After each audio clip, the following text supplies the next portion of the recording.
Oh, belum ada audionya nih. Waalaikumsalam Oke. warahmatullahi wabarakatuh. Zita Ziki, Putri Assalamualaikum, Waalaikumsalam Pak warahmatullahi Sandi. wabarakatuh, Pak. Halo Pak Tukang. Pak Tukang lagi. Pak Tukang lagi, Oke. Pak Tukang lagi. Selalu dia paling pertama, Bang. Asrul Gitu. Jaya, alhamdulillah, makasih. Alhamdulillah. Bang Sandi gimana kabarnya? Mengucap syukur Mbak Putri dan senang tiap-tiap minggu ketemu sama Mbak Putri, kita bahas topik-topik menarik dan dengan tamu-tamu yang oke banget dan RS-kawan di seluruh pelosok Indonesia dan juga yang bergabung dari luar negeri. Selamat bergabung pada acara yang insya Allah bisa memberikan inspirasi kepada kita. Amin. Amin ya rabbal alamin. Oke, kita tadi sebelum Bang Sandi join agak ngobrol-ngobrol sedikit sama Zita Ziki gitu ya soal awal mulai gitu ya. bisnisnya. Agak-agak lagi sedikit lah gitu karena kan kalau dibocorin semua nanti nggak seru. Nah, tapi untuk awal ini Bang Sandi karena tema kita kan hari ini tuh how to build business using business model canvas gitu ya Bang Sandi ya.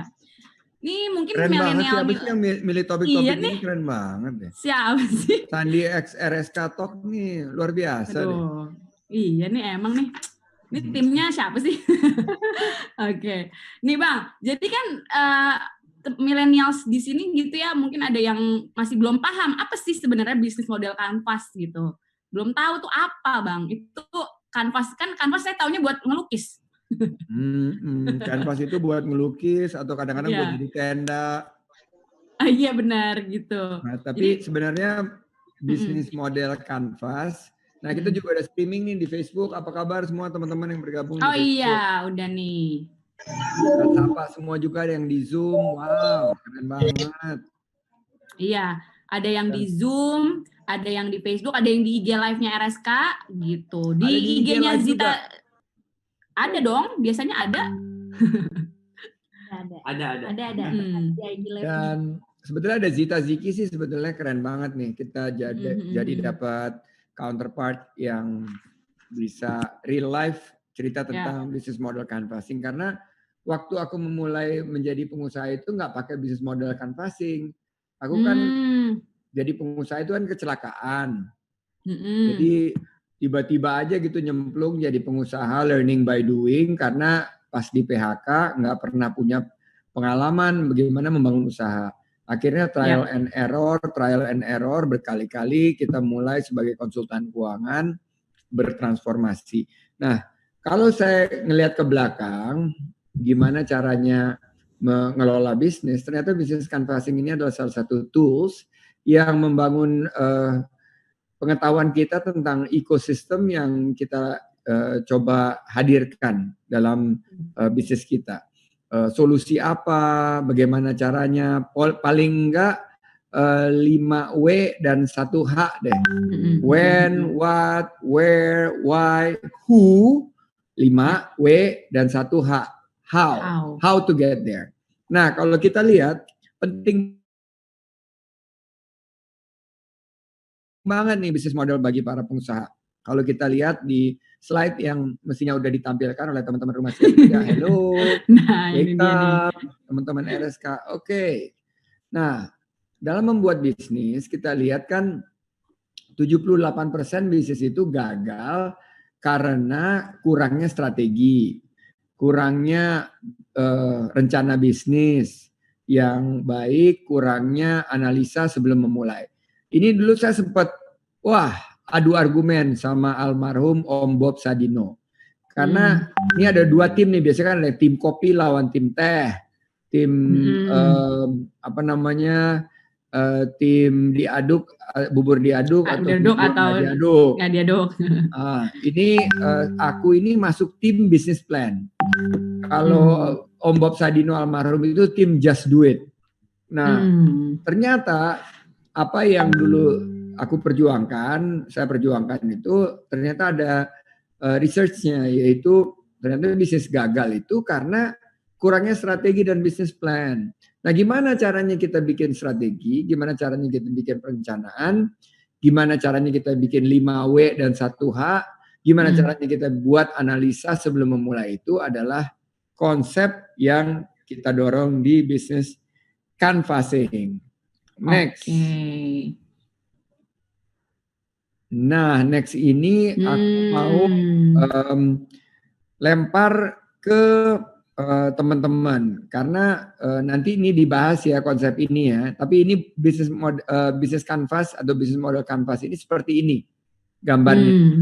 Ini adalah satu tool dan strategi agar para entrepreneur dan para profesional yang mengeksekusinya bisa menerjemahkan konsep tadi ya. Konsepnya itu what, W pertama. Konsumen who, infrastruktur to where, keuangan why, dan juga kita sampaikan how-nya itu dari elemen-elemen yang mulai dari visual. Contohnya nih, key partners paling atas kiri. Di key partners ini siapa key partnersnya? Setelah dari key partners, jadi kita mau mulai ini bisnis sama siapa? Misalnya aku sama Mbak Putri nih, kita mau bisnis, let's say bisnis Kojima misalnya ya. Kojima Korma, Jinten, dan Madu. Berarti ini partnernya aku, Mbak Putri, sama PT yang menciptakan ini yaitu PT Deltomed. Nah, apa aja aktivitasnya? Nah, kita bagi. Mbak Putri ini kan jago untuk marketing. Jago bidang keuangan. Jadi aktivitas di bidang marketingnya apa? Webinar aktivitas di bidang keuangannya seperti apa juga. Setelah itu value propositionnya. Apa value propositionnya? Ya inilah meningkatkan imunitas. Kojima, Korma, Jinten, dan Madu. Meningkatkan imunitas dan vitalitas yang membutuhkan. Nah, apa key resources-nya? Pabrik didorong oleh PT-nya Deltomed. Network, Mbak Putri yang punya. Terus keuangan, aku punya hubungan dengan perbankan. Ini untuk mengembangkan usahanya. Reseller, OKOC, dan lain sebagainya. Nah, inilah value proposition-nya. Habis itu, jangan lupa customers relation dan channel, reseller, dan lain sebagainya. Dan kita lihat inilah berhubungan semua dengan cost structure, revenue streams, dan customers. Nah, ini yang merupakan bisnis canvas kita. Jadi saya yakin kalau kita fokus di penyiapan bisnis model ini sebelum kita melangkah, akan sangat memudahkan para pengusaha memulai usahanya dan bisa mengurangi resiko gagal.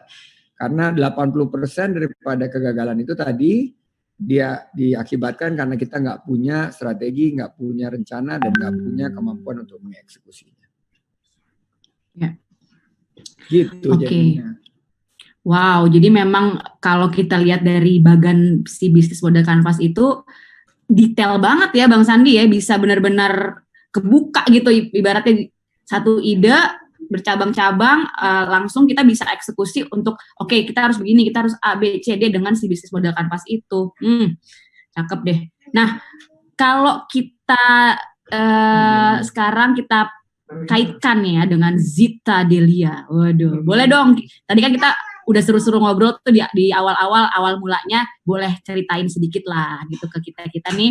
Gimana nih Zita Delia awalnya membangun sebuah bisnis ini, apakah memakai bisnis model canvas juga kah gitu untuk membantu Zita Delia Official menjadi sukses seperti sekarang ini? Silakan. Ya, yang tadi juga harus diulang tuh karena tadi belum Facebook Live. Jadi Zita sama Vicky mesti gitu ya? Ngulang tuh. Ada beberapa teman-teman di Facebook Live yang barusan japri bilang, aduh kita miss yang sesi pertama seru-seruan tuh. Boleh tuh kayaknya disampaikan lagi pemikiran-pemikiran awalnya Zita dan Ziki.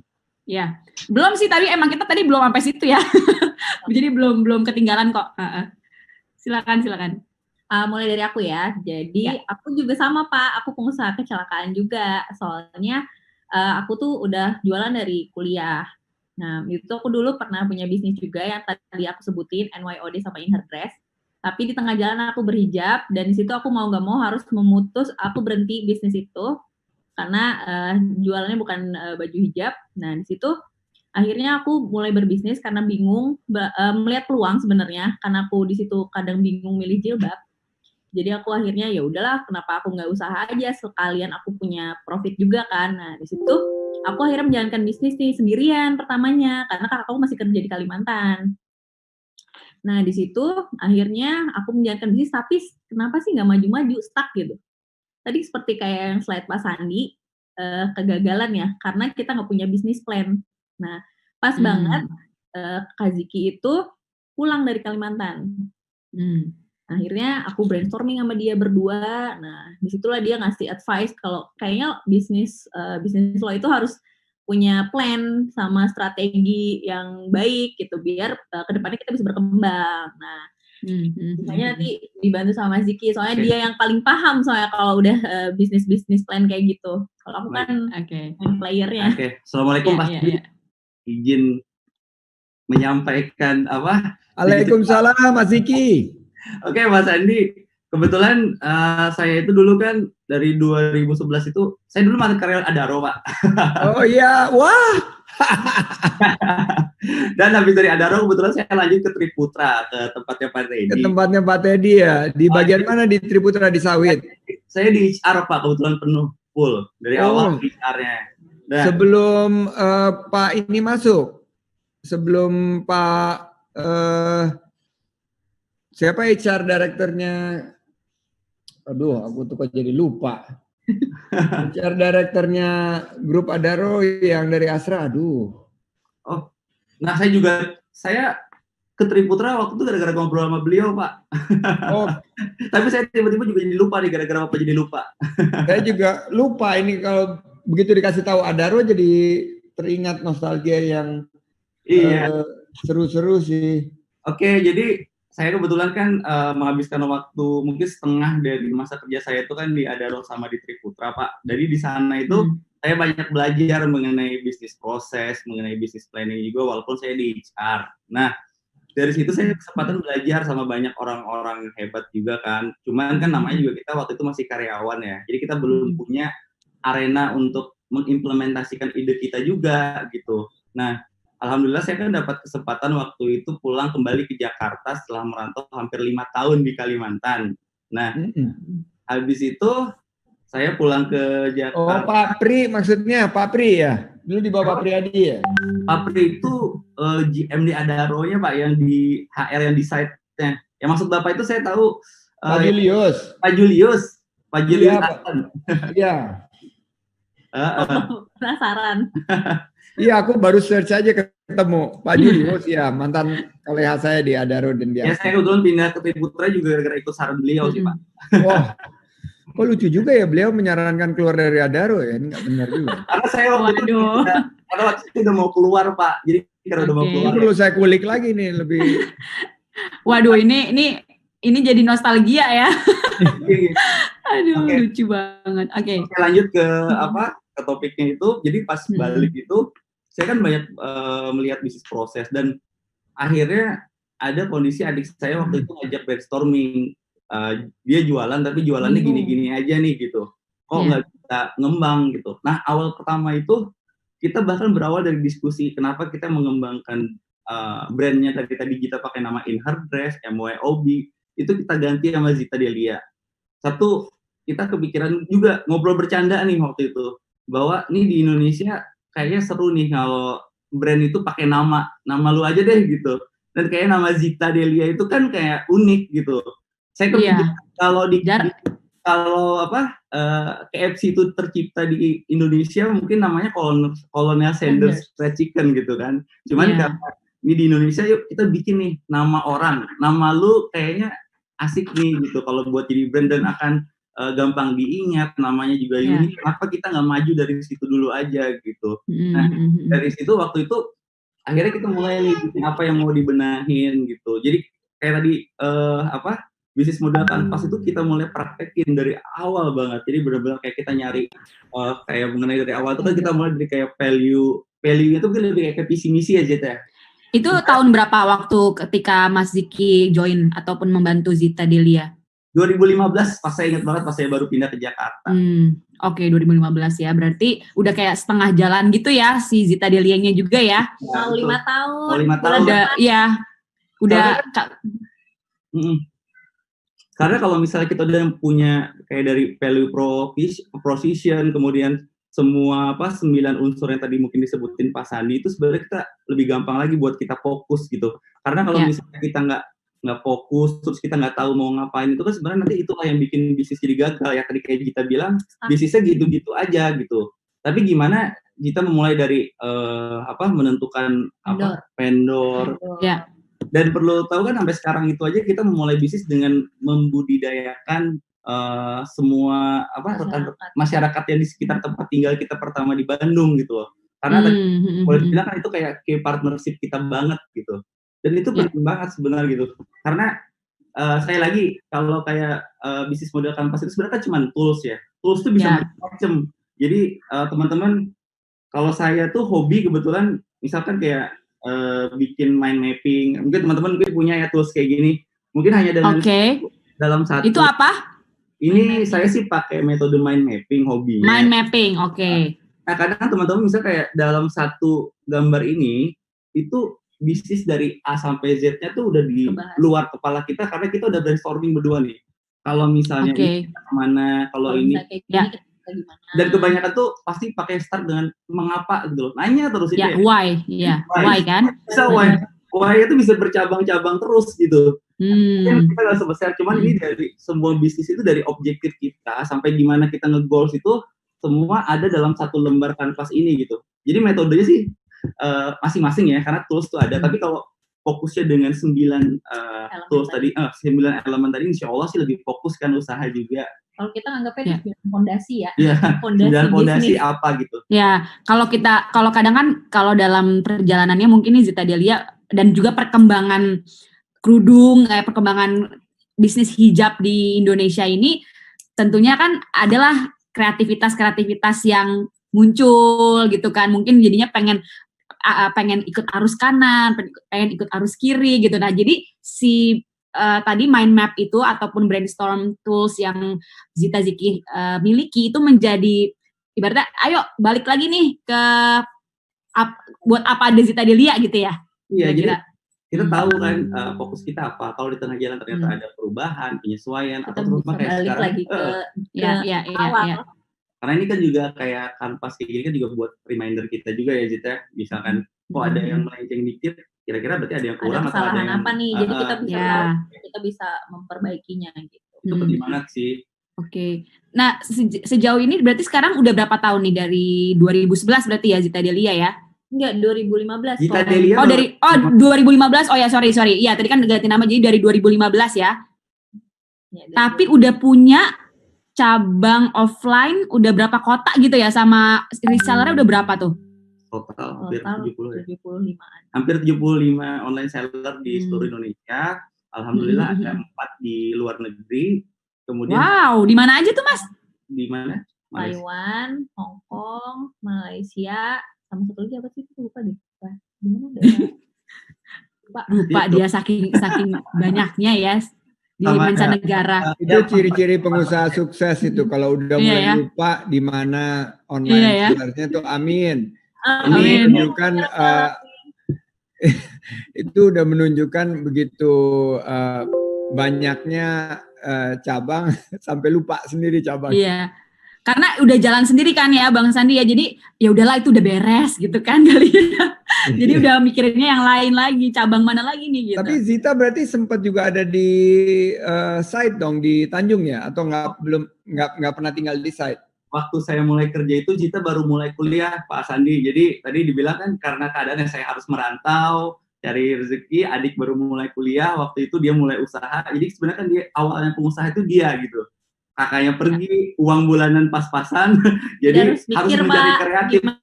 Ya.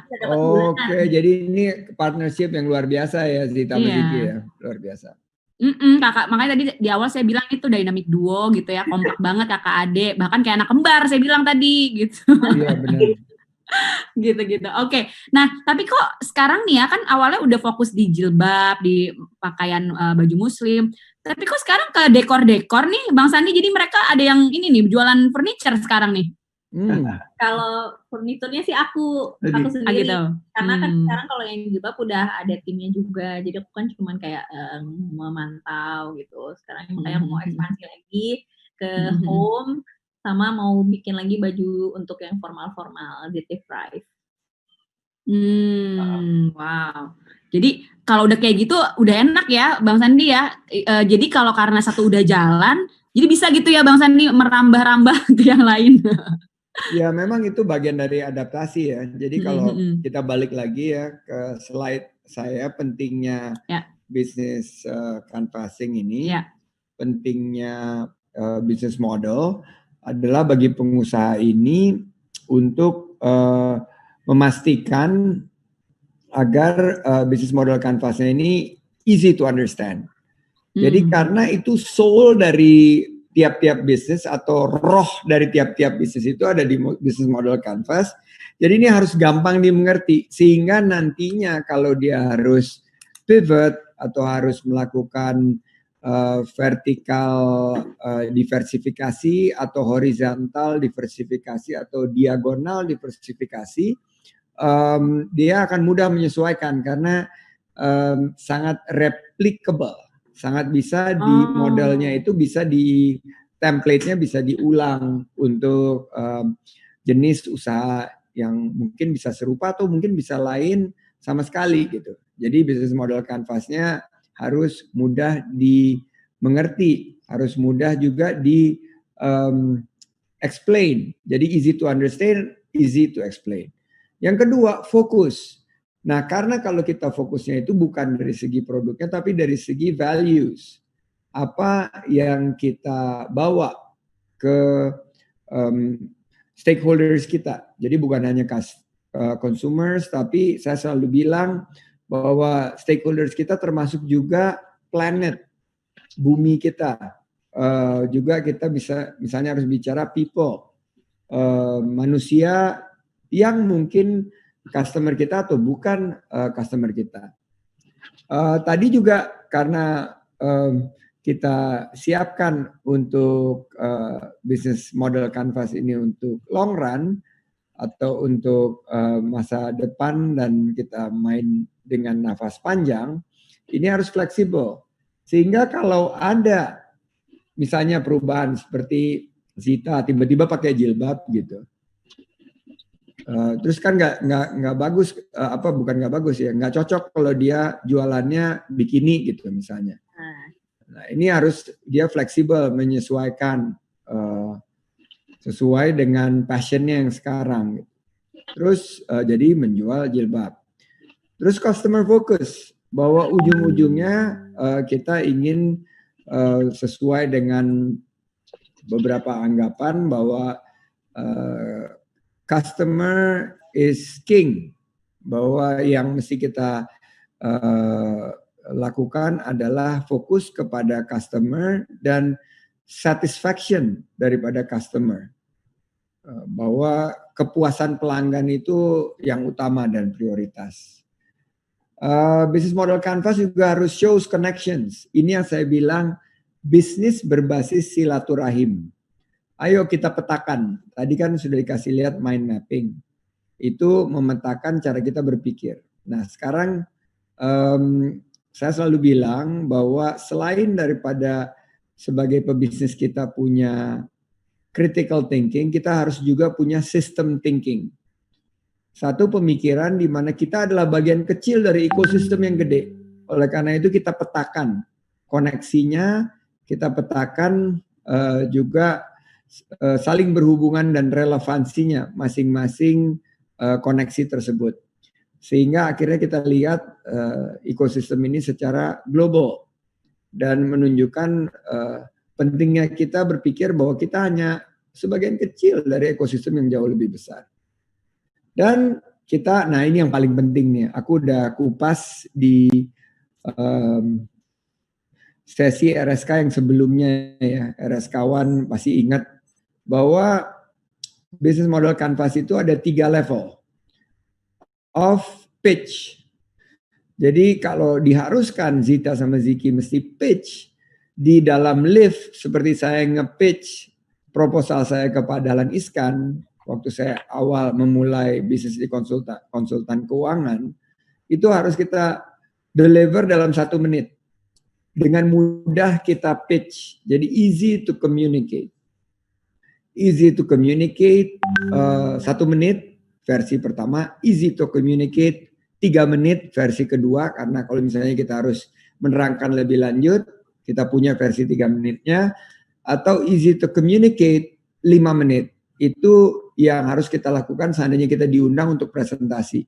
Makanya kita ada 3 level of pitch, yaitu 1 elevator pitch, kedua lobby pitch, itu kalau kita ada di lobby gedung atau di lobby hotel, atau meeting room pitch.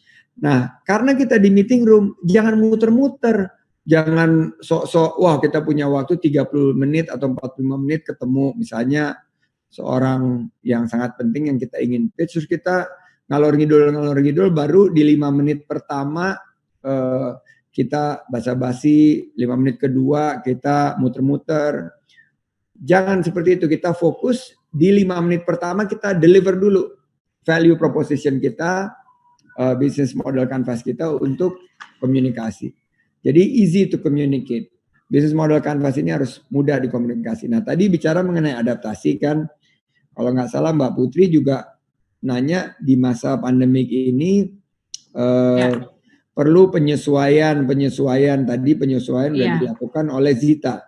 Nah, ini kita punya juga salah satu karena tadi kita bicara fleksibel bahwa di masa pandemi ini business model canvassing ini juga harus punya fitur flexibility. Fleksibel. Ini dia. Waduh, Corona Canvas. Baik. Corona Canvas. Jadi Corona Canvas ini adalah sebuah adaptasi dari Canvas yang tadinya pre-COVID atau sebelum COVID. Nah ini tolong teman-teman RSK-wan dicatat bahwa key partners kita berubah. Dengan adanya Corona, key partners kita pasti nambah. Siapa yang ditambah adalah yang paling jelas adalah protokol kesehatan. Berarti partner kita adalah tim medis, tenaga kesehatan, perawat, dokter. Itu menjadi partner utama kita. Kedua, pemerintah. Pemerintah tadinya yang nggak terlalu terlibat akan sangat terlibat. Karena pemutusan mata rantai COVID-19 ini mengharuskan pemerintah untuk berkolaborasi dengan seluruh dunia usaha termasuk UMKM. Ya. Dan juga kita lihat bagaimana partner-partner baru kolaborasi. Jadi kayak RSK collab sama Sandi gitu. Ini adalah bagian daripada Corona adaptasi, Corona adaptations. Juga key activities ini silakan dibaca sendiri. Key resources juga berubah, value propositions juga berubah, product market fit-nya bagaimana, customer relationship-nya ya jelas lah, kita nggak bisa ketemu secara cipika-cipiki, salaman, kita harus memaintain social distancing. Apakah channel kita berubah, apakah kita harus tambah reseller, toko offline, apakah kita kurangi, segmentasi pasar juga akan berubah, cost structure definitely, karena kita akan comply kepada COVID-19 pasti akan tambah, biaya-biaya, nah revenue streams lain apa yang selama ini belum tersentuh. Nah ini adalah sebuah adaptasi dari business model canvas yang terpengaruh dengan adanya COVID-19 ini. Kembali ke Putri. Oke, thank you banget Bang Sandi penjelasannya ya tadi benar-benar eye opening banget juga dengan Corona Business Canvas gitu ya yang benar-benar di masa pandemi ini setiap pengusaha, setiap pembisnis tuh harus bisa sefleksibel mungkin dan harus cepat beradaptasi untuk bisa meneruskan atau menjaga kelangsungan usahanya itu. Nah, balik lagi ke Zita Delia, gimana nih kalau Zita Delia di masa pandemi ini, kalau aku lihat masker udah jelas nih keluarin kan. Nah, selain itu ada lagi nggak nih? Kemarin kalau untuk adaptasinya otomatis kita jangan panik dulu nih. Itu paling penting. Kalau kita panik kan kasihan juga karyawan ya misalnya itu. Iya. Kemarin sih kalau untuk adaptasinya yang tadinya kita mau, tadi kata Pak Sandi kita udah nggak bisa lagi misalnya jualan tatap muka, nggak bisa cipika-cipiki. Kemarin kita ada rencana untuk bazar yang otomatis di saat itu kita alihin semua barangnya, mau nggak mau kita jual online lagi.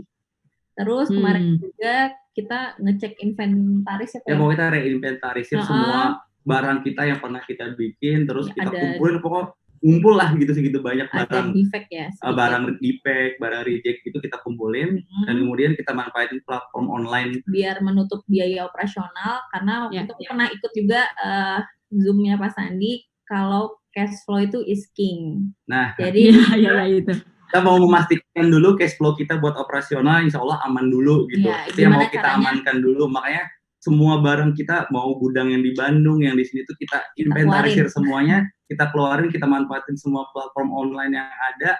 Alhamdulillah gitu. Selama masa COVID 3 bulan itu paling nggak operasional kita secara cash flow-nya aman ya, Zit ya? Iya, aman. Jadi sebenarnya lihat-lihat itu sih keadaannya, tadinya niatnya mau all out attack pas lagi bulan Ramadan, ya kita ubah jadinya modenya jadi defense gitu. Sambil wait and see. Defense. Kita nonton NBA.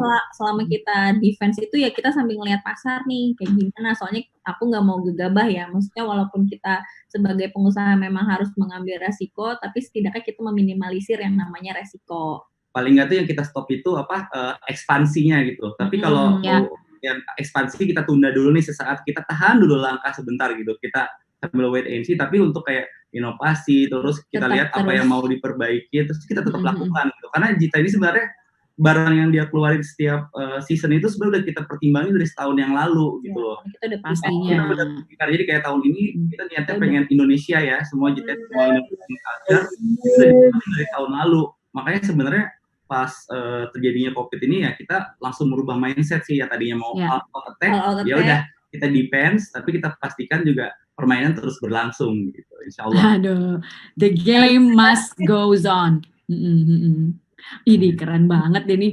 Aduh, jadinya tuh menambah semangat nih teman-teman semua nih ya. Masih pada dengerin kan? Masih pada fokus ya semuanya. Dengerin nih cerita-ceritanya Zita Ziki, gimana cara itu tuh tadi bertahan gitu ya di masa seperti ini. Dan tadi juga penjelasannya Bang Sandi sebenarnya udah lengkap banget. Nah, nanti kita akan buka sesi tanya jawab. Ayo silakan nih teman-teman yang mau nanya, mungkin ada pengalaman ataupun mungkin pertanyaan-pertanyaan gitu ya. Nah, langsung nih. Langsung patukan.com nanya.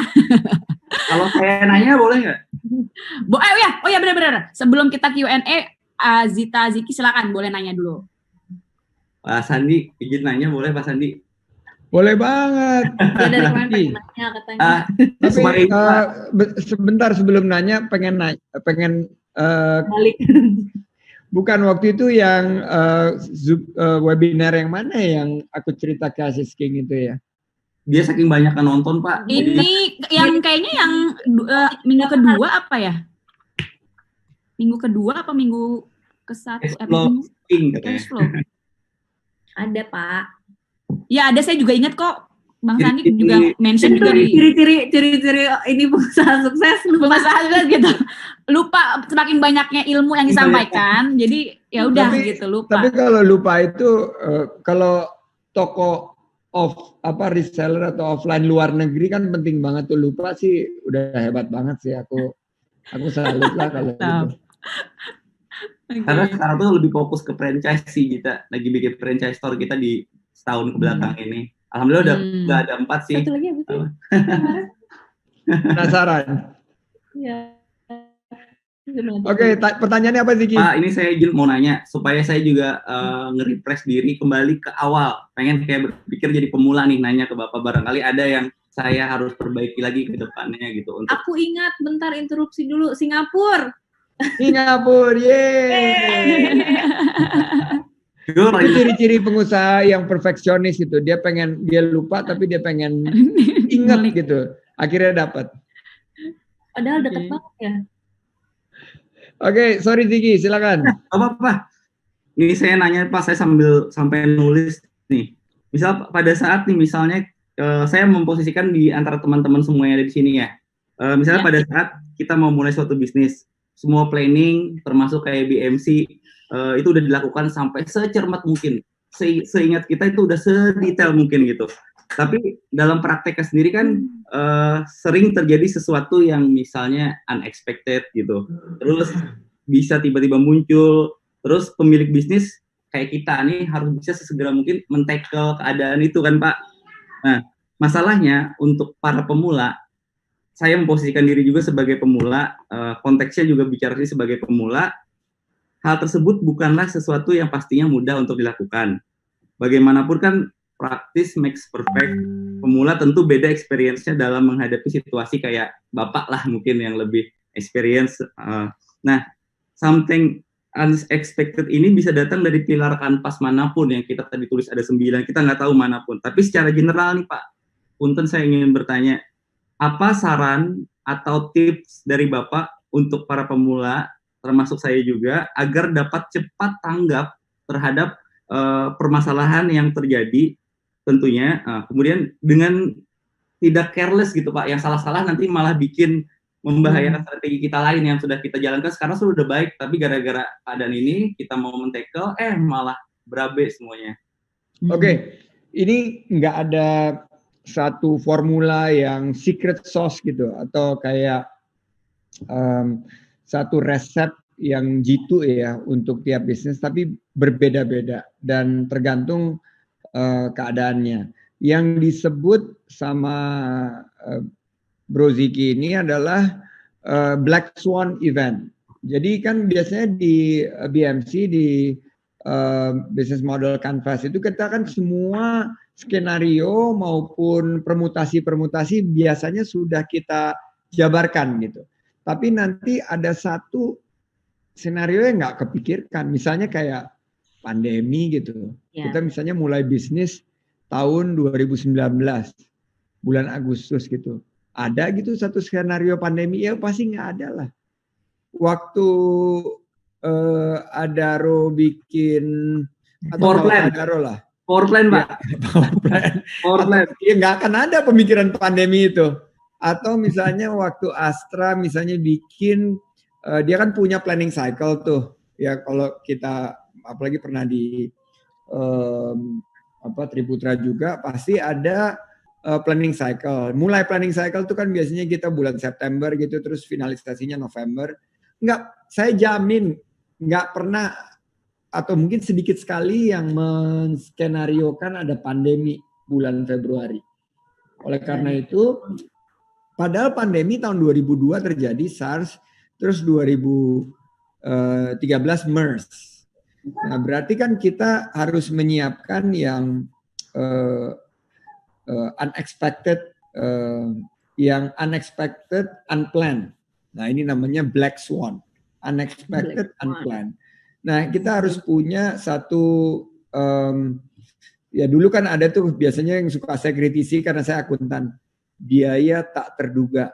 Saya bilang kalau nggak bisa diduga, itu bukan berarti kalian belum menganalisa secara tajam. Coba analisa betul-betul. Tapi setelah menjadi pengusaha, saya belajar memang banyak hal yang tak terduga oleh kita gitu. Jadi harus ada built-in flexibility. Nah, bagaimana caranya buat pengusaha itu adaptasi? Ya, kita harus punya tadi makanya ada konsep flexibility itu. Satu, manage your expectation. Bagaimana kita mengelola ekspektasi kita. Nggak gampang kecewa, nggak gampang down begitu pandemi. Be calm in the storm, itu salah satu juga Vitapreneur yang saya sampaikan ya. Bahwa tenang. Kita nggak akan diberi ujian di luar batas kemampuan kita. Tenang.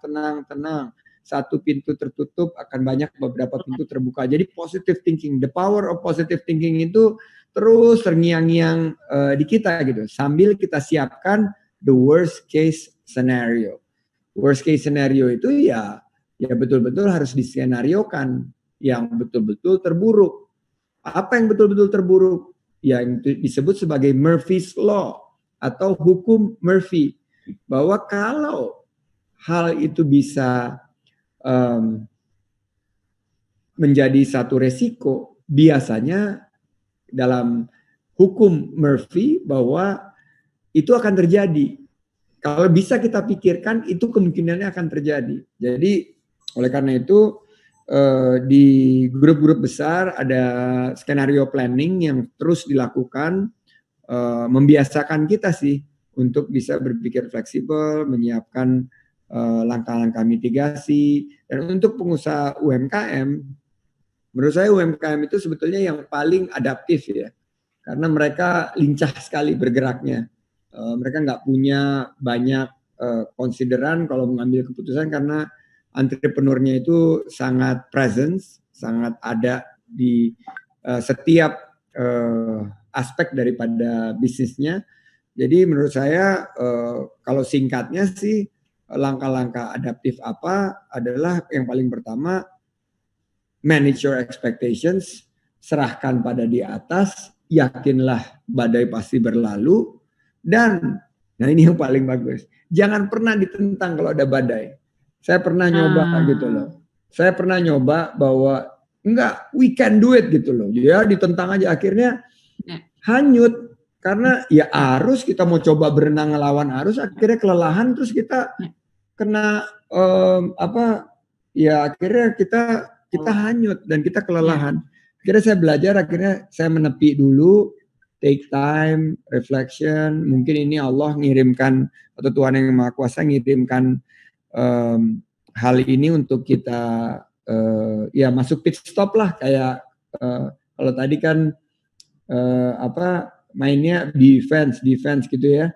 Kalau misalnya kita lagi ada kalanya kalau main basket atau main apa ya, kita nembak nggak masuk, kita ini ada saatnya kita istirahat dulu di bangku cadangan, kita duduk dulu, cool down, siapkan lagi untuk penampilan berikutnya. Ya, oke, makasih Bang Sandi. Itu juga jadi nyambung juga sedikit sama ada teman juga cerita gitu ya, bahwa dia juga ketika dia kan punya bisnis restoran gitu, terus ketika pandemi ini ya udah karena nggak bisa ya gitu tadi, kalau melawan arus kan malah jadinya kelelep mulu gitu. Akhirnya dia stop dulu. Ternyata tiba-tiba ada penawaran menarik joint venture sama franchise ada makanan yang lain yang bisa membuat restoran itu jalan lagi. Akhirnya malah ketutup gitu operasionalnya. Jadi emang bener-bener matching banget tuh, bener Bang Sandi cerita dengan ceritanya teman saya gitu ya. Oke. Lanjut ke Q&A. Jadi ini ada yang mau nanya, selamat malam Pak, dari Umi Kulsum mau bertanya, dalam berbisnis sebaiknya berapa persen kita menganggarkan biaya tak terduga? Gitu Pak. Ke siapa nih? Ke Zita sama Ziki kayaknya nih cocok. Boleh. Oh, kalau saya sih Pak, praktis aja. Karena punya pengalaman kerja di kayak pertambangan dan perkebunan kelapa sawit yang pastinya social impact-nya kadang nggak bisa diduga oleh perusahaan sebelumnya. So far itu kalau saya sama Zita itu untuk menyiapkan anggaran tak terduga itu mungkin kita lumayan cukup besar ya. Maksudnya pertimbangannya itu gini, kita kan nggak pernah tahu ya kalau untuk bisnis kayak kami sebelumnya kita paling banyak itu habis untuk biaya marketing ya Zita. Marketing. Jadi banget. Boleh dibilang itu untuk kayak anggaran biaya tak terduga itu mungkin kita hampir 25%-an kayaknya ada sih. Kalau secara anggaran kita belum terlalu detail, tapi kalau untuk anggaran tak terduga itu kita selalu netepin itu mungkin 1/4 dari itu kita sih. Karena kita udah punya ekspektasi rencana kerja setahun ke depan. Nah, kita selalu menyiapkan misalnya 1/4 dari budget kita itu. Karena kadang kita banyak merubah juga, fleksibel kan dengan bisnis sekarang.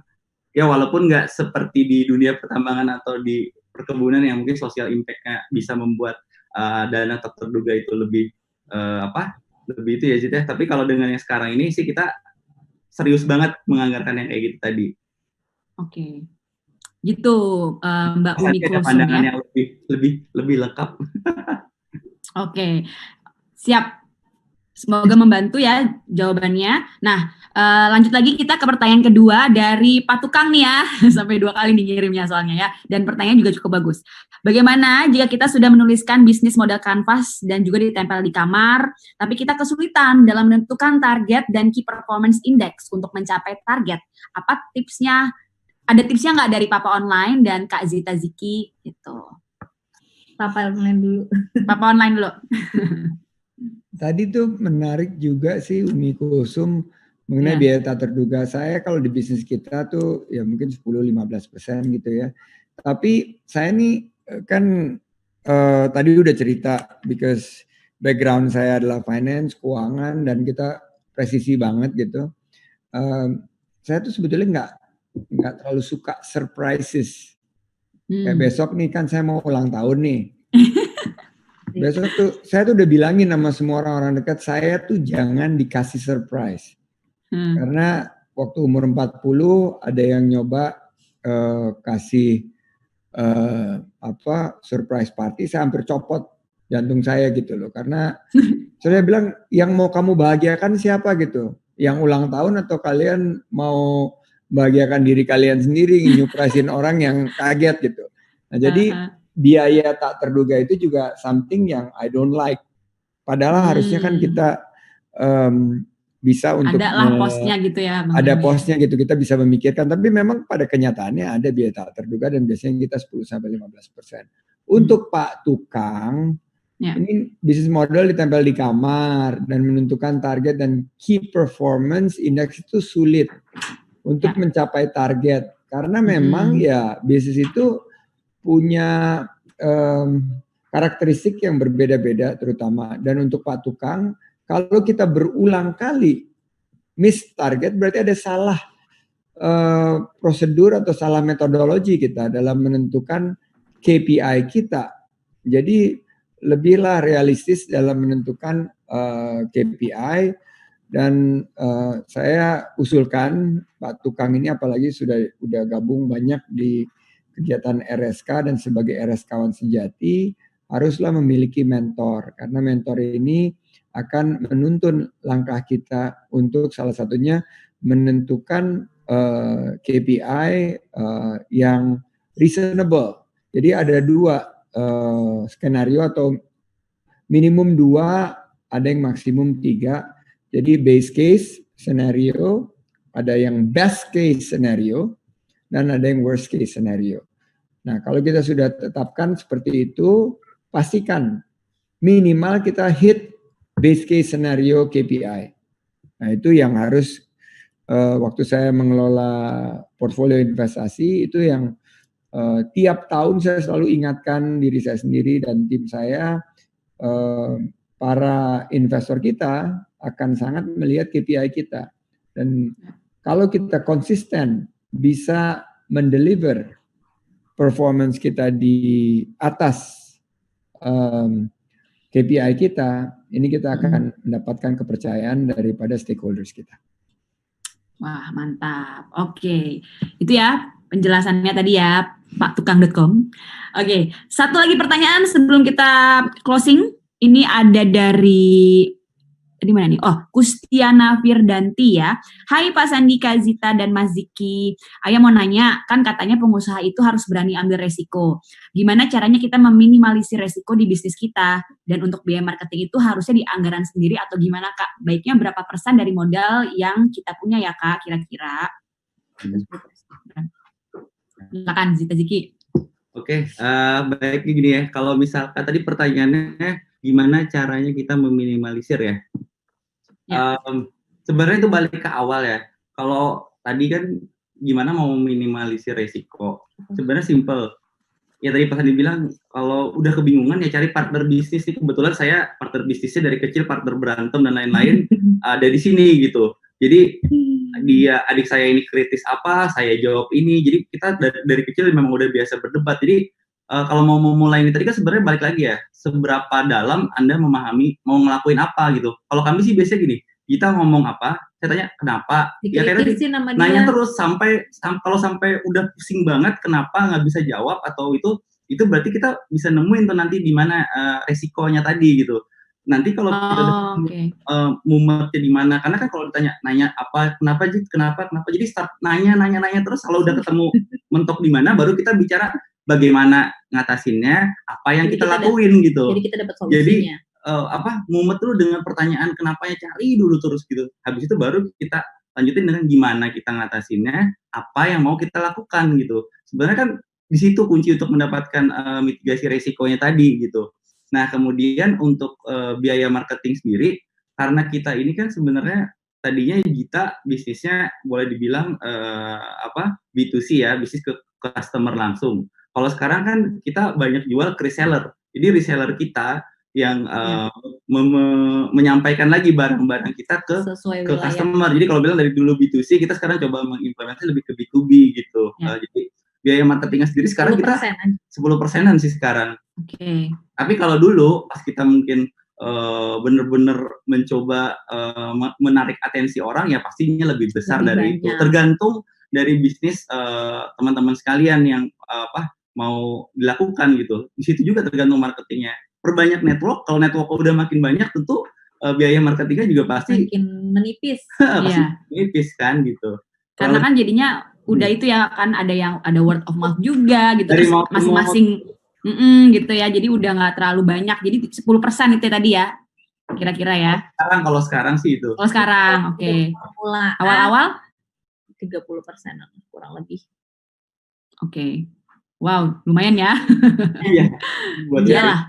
Iya, namanya kita jualan, kita harus nyari customer kan, dan kalau misalnya itu berjalan dengan bagus dan kebentuk udah si pasarnya, itu kita tinggal nyari inovasi lagi aja sih biar makin luas si pasar. Karena kalau dibilang network, kita ini dulu benar-benar dari nol, terus kita benar-benar orang dari Kalimantan kan, kita nggak tahu Jakarta seperti apa, kemudian Bandung seperti apa, kita benar-benar merantau gitu. Dan kalau bilang network, kita nggak punya network apa-apa tadinya, mungkin di Bandung, Jakarta gitu, sama sekali nggak ada gitu.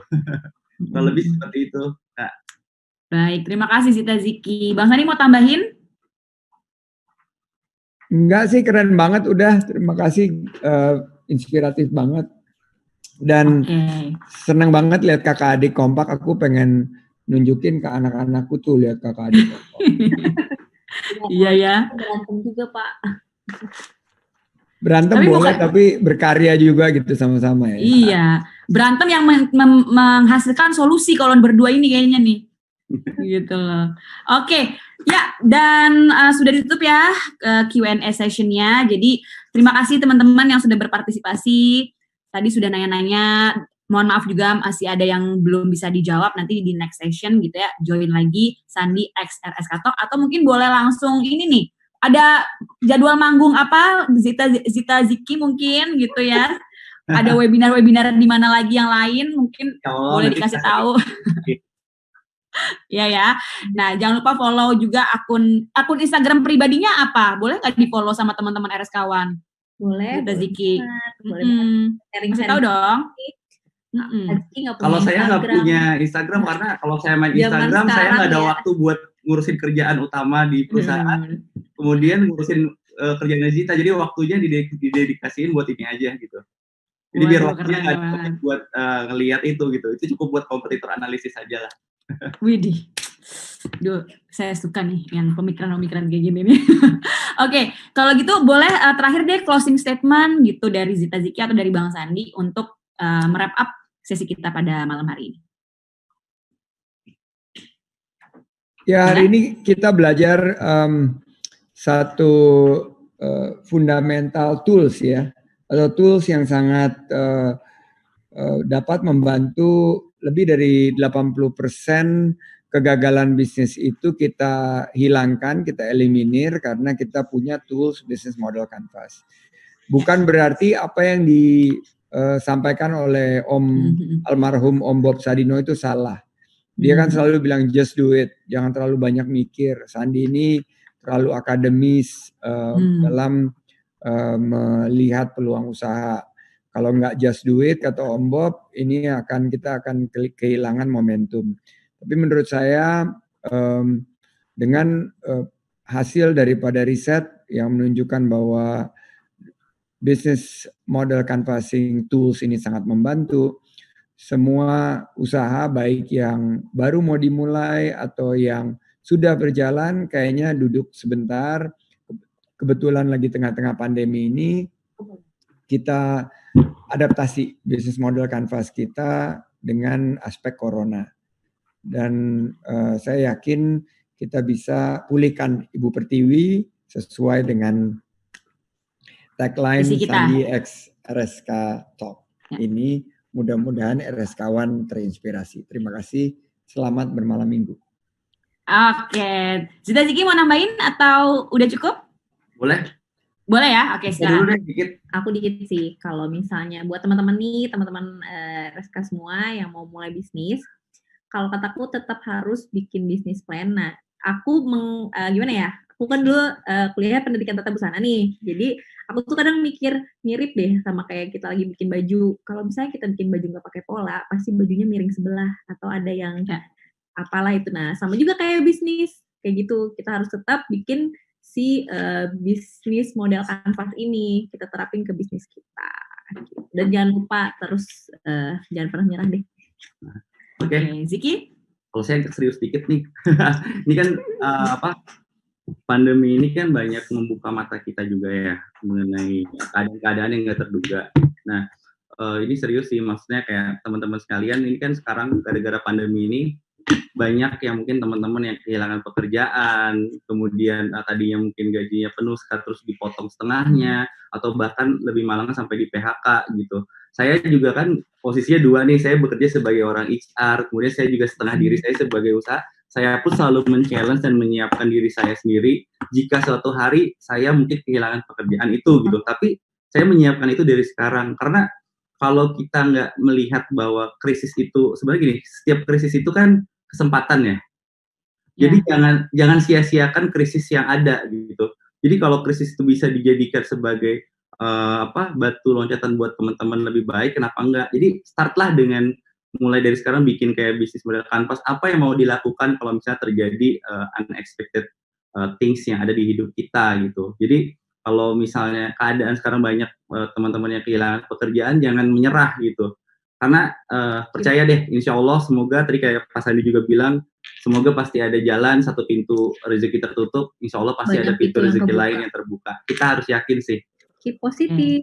Keep positif. Yeay, semangat RS kawan. Oke, terima kasih tepuk tangan virtual yuk buat seluruh narasumber kita pada malam hari ini. Terima kasih Bang Sandi, terima kasih Zita Ziki. Jangan lupa ikutan giveaway ya yang akan disponsori nih, bukan yang akan sih, yang udah disponsori nih sama Ultimate You dan juga Zita Delia Official yang mau bagi-bagi hadiah nih sebesar 555.000 uang tunai untuk 5 orang yang beruntung. Tapi mereka harus memberikan ininya ya, bisnis model kanvasnya, tuliskan bisnis model kanvasnya di kolom komentar postingan flyer event Sandi X RSK Talk How to Build Business Using Business Model Canvas pada akun Instagram dan juga Facebook RSK. Nanti akan dipilih langsung oleh tim Zita Delia ya untuk pemenangnya gitu. Dan juga dari Ultimate You produk senilai 500.000 untuk 1 orang gitu ya. Dan abis ini kita mau foto bareng dan oh ya jangan lupa kita mengucapkan happy birthday juga nih untuk Bang Sandi besok ulang tahun. Saya nggak suka surprise, langsung aja kita langsung kita ucapin aja udah. Nggak usah surprise lah. Semoga ada kesempatan lain buat ketemu langsung dengan Pak Sandi. Ya mudah-mudahan. Ini buat RS kawan, kita terima kasih banget buat Kak Zita sama Kak Ziki, dan untuk yang tertarik Ultimate You ini aku pakai bajunya Ultimate You. Nah itu dia tuh. Ya, dapatkan produknya tuh nanti kalau mau coba-coba giveaway-nya ya, gitu. Oke, Bang Sandi sukses terus, sehat. Ini ucapan ulang tahun ya. Saya juga mau ngucapin nih, ya, Bang Sandi. Pokoknya selalu sehat, selalu berkarya di untuk anak muda, khususnya di RSK juga gitu ya. Dan tentunya untuk Zita Ziki juga kita doain semoga terus maju dan menginspirasi anak-anak muda di Indonesia. Ya. Oke. Dan terakhir kita foto bareng sekali ya dari foto tim RSK, silakan boleh foto ya. Ya, kita hitung ya. Jempolnya. 1, 2, 3. Sekali lagi. 1, 2, 3. Sekali lagi. Bener. 1, 2, 3. Oke, terakhir ya. Oh, ini slide yang terakhir. Iya. 1, 2, 3. Terima kasih semua. Terima kasih. Oke, kalau begitu saya Putri Dwi Andari mohon pamit undur diri. Mohon maaf jika ada salah kata dan perbuatan. Sampai berjumpa lagi di Sandi X RSK Talk Polikan Ibu Pertiwi minggu depan. Sampai jumpa. Selamat malam. Selamat bermalam minggu RSK kawan. Banyak Pak. Mas Andi, makasih. Zita Ziki. Teman-teman semua, teman-teman mahasiswa, terima kasih. Dah.